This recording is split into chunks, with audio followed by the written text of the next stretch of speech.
Ok, voilà. C'est le retour des débriefs.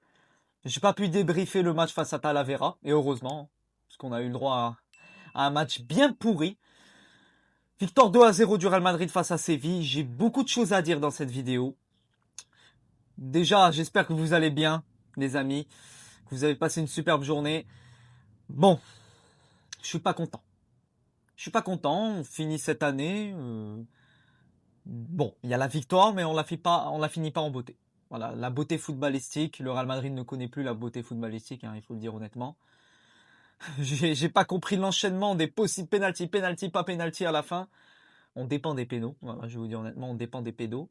Et il y a beaucoup de choses qui ne m'ont pas plu dans ce match. Déjà, l'ensemble de match, hormis la tête de Bellingham qui est arrivée à un moment où il fallait que ça arrive, la fin de première mi-temps, parce que si ça n'arrivait pas, tu aurais fini ce match soit par une défaite, soit par un match nul 0-0. L'équipe a envie de jouer d'une manière dont elle n'est pas capable de jouer.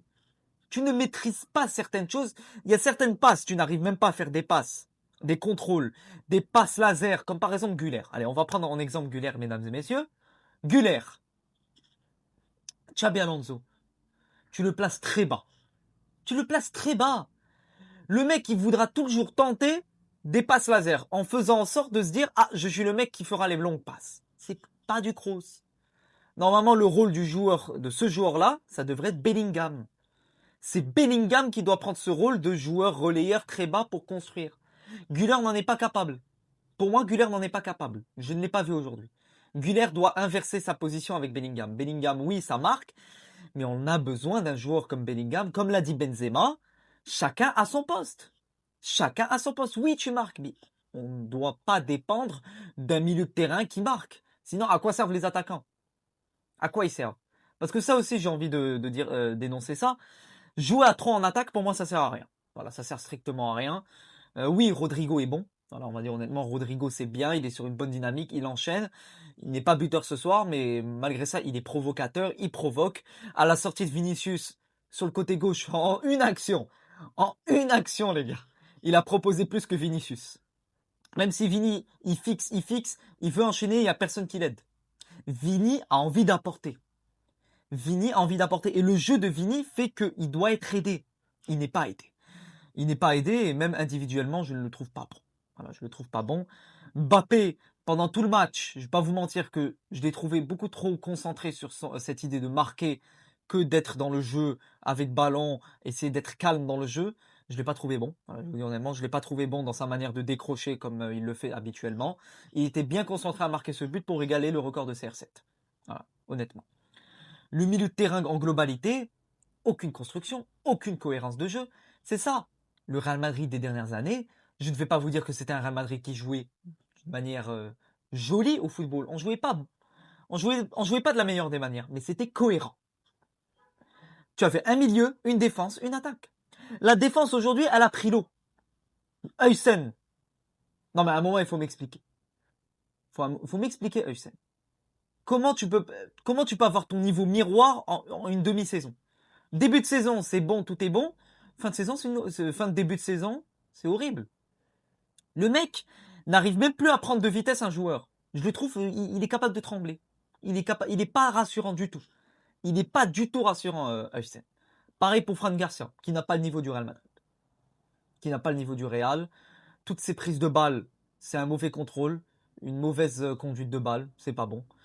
On peut dire merci à Thibaut Courtois. Moi, je vous le dis, les gars, dites merci à Thibaut Courtois. Mais à un moment, il faut lui dire mille merci. Je pense qu'on va tous cotiser un petit peu d'argent. On va aller chez lui, on va toquer à sa porte et on va lui offrir plusieurs boîtes de chocolat. Même pire que des boîtes de chocolat. Parce qu'il le mérite. Le jour où Courtois quittera le Real Madrid, on sentira. Vous sentirez. Vous sentirez le poids qu'il a dans cette équipe. Le nombre d'arrêts qu'il fait. Et contre Séville. C'est un moment, il faut se dire une chose dans la tête, les amis. Tu dépends d'un Courtois contre Séville. C'est-à-dire qu'il te fait des parades extraordinaires. Ton meilleur joueur sur le terrain actuellement, c'est Courtois contre Séville. Ça montre la réalité des choses. Ça montre la réalité des choses. Le jeu est complexe. Le jeu que veut appliquer Xabi Alonso à ces joueurs-là est complexe alors qu'ils ne savent même pas jouer entre eux. Même le jeu simple, ils n'arrivent pas à l'élaborer et on veut qu'on joue de manière complexe. On n'est pas une équipe qui pourra jouer de manière complexe. On n'est pas une équipe qui pourra imposer une maîtrise, imposer une tactique, imposer un rythme de jeu. On n'est pas ce genre d'équipe. Et heureusement qu'il y a cette trêve avec les fêtes de fin d'année. Ça laissera l'équipe le temps de se reposer, etc. Parce que franchement, j'en ai marre. J'en ai marre de voir chaque débrief, les gars, je tire la gueule. Chaque débrief, je suis là à dire toujours les mêmes choses. Je râle, toujours les mêmes choses, les mêmes joueurs, le même jeu. Ça devient vraiment fatigant à un moment. Quand est-ce que ça va changer? Quand est-ce que ça va changer? Tu joues à 3 en attaque, c'est pour faire plaisir aux 3? Elle est où la cohérence de l'équipe? J'aimerais bien voir ce Real Madrid à 4 au milieu, mais même à 4 au milieu, je ne suis même pas rassuré de proposer un beau jeu. Même à 4 au milieu. Raúl Asensio, pour moi, c'est l'un des seuls joueurs défenseurs central qui t'apporte un peu de solidité, de la rage, ce jeu bien rageux, bien teigneux. Mais à part ça, les gars, tu finis cette année 2025 sur un échec. Aucun trophée pris sur cette année 2025. Aucun trophée. Hormis le soulier d'or de Kylian Mbappé. Évidemment que je rigole. Mais voilà. C'est pas rassurant. Alors Mbappé, record de CR7 égalé. Voilà. Il a égalé son record de, il me semble, 58 buts. C'est bien, mais derrière, il faut ramener des titres. Derrière, il faut que le collectif brille, les gars. Il faut que le collectif brille. Dans quelques semaines, tu auras la Super Coupe d'Espagne, que évidemment je couvrirai. Alors, les amis, je vous le dis dès maintenant, pour ceux qui sont intéressés, je poste énormément de vidéos sur la Coupe d'Afrique des Nations. Voilà, j'en ai posté 3 en 2 jours. Ça va me prendre un temps fou de préparer cette CAN. Comme vous le savez, je vis au Maroc. J'ai l'objectif d'aller voir des matchs dans les stades, d'aller faire des vlogs, d'aller faire des analyses, préparer plein de choses. Ça va me prendre un temps fou. N'hésitez pas à liker l'ensemble des vidéos, à vous abonner, à me donner énormément de force parce que pendant ces 2, 3, 4 prochaines semaines, je serai débordé niveau YouTube. Voilà, j'aurai beaucoup de choses à faire. Donc voilà, n'hésitez pas à me donner de la force. Défensivement, voilà, on va revenir sur ce match comme je vous l'ai dit. Ça prend l'eau. Ça prend l'eau défensivement. Plusieurs attaques de Séville où la défense se faisait trouer. Voilà, les lignes sont beaucoup trop espacées. Voilà, il n'y a pas de resserrement de lignes. Et même le comportement de certains joueurs sur le terrain, comment se placer, c'est les fondamentaux du football. J'ai l'impression que même les fondamentaux du foot, tu n'arrives plus à les gérer. Alors la tête de Bellingham, c'est bien, tu la mets, c'est bien pour la confiance, mais à un moment, on demande à Bellingham de faire des choses que, par exemple, un autre joueur fait. En fait, il y a une incohérence de rôle. Il y a une incohérence de rôle. Bellingham fait le rôle d'un attaquant, Güler fait le rôle d'un milieu défensif, Tchouaméni fait le rôle d'un défenseur. À un moment, il faut qu'il y ait une cohérence dans le jeu. Il faut qu'il y ait une cohérence, que chacun joue à son poste, que chacun sache quoi faire. Lui, toi t'es l'ailier, toi t'es l'attaquant, toi t'es le milieu. Point barre. Point barre. Et même les changements de Xabi Alonso, parce que voilà, j'ai les images en face, les changements de Xabi Alonso faire rentrer Gonzalo Garcia à la 83e minute, pour moi, c'est du foutage de gueule. C'est du foutage de gueule. C'est le seul numéro 9 que tu as actuellement sur ton équipe. Voilà, dans ton équipe, c'est le seul numéro 9, parce que Hendrik va quitter le club. C'est le seul joueur sur qui tu peux compter en tant que point fixe, en tant que numéro 9 que tu pourras trouver dans la surface. C'est un joueur, les gars, c'est un numéro 9. À un moment, un numéro 9, s'il ne joue pas, il n'aura plus de repères. C'est aussi simple que cela. C'est aussi simple que cela. Si un numéro 9 n'a pas de repères, il n'aura plus de repères. Il lui faudra un temps fou pour récupérer. Pour moi, les 3 en devant, ça sert à rien. Ça sert strictement à rien. Entre Vini, Mbappé, Rodrigo, il y a un qui doit partir pour laisser l'opportunité à un milieu de terrain de s'installer, tout simplement. Et même avec cela, pour moi, ce n'est pas rassurant. C'est aussi simple que ça. L'entrée de Camavinga, elle a apporté un petit peu de fraîcheur au milieu de terrain et c'est d'apporter beaucoup plus de passes en avant et encore. Et encore. Bref, cette équipe ne me rassure pas, les gars. On n'est plus sur ce genre d'équipe-là où ça joue, ça impose son jeu, comme l'an 2023-2024 où ça imposait son jeu. C'était peut-être pas le meilleur jeu, mais ça gagnait.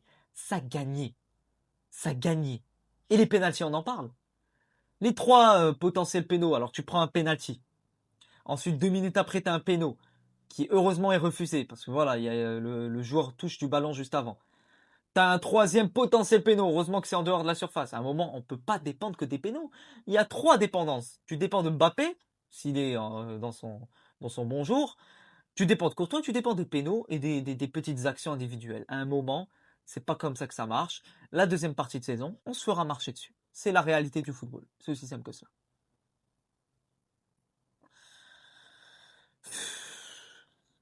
C'est fatigant. C'est fatigant de pouvoir suivre cette équipe. Parce que heureusement que j'ai pas fait le débrief de Talavera. Hein.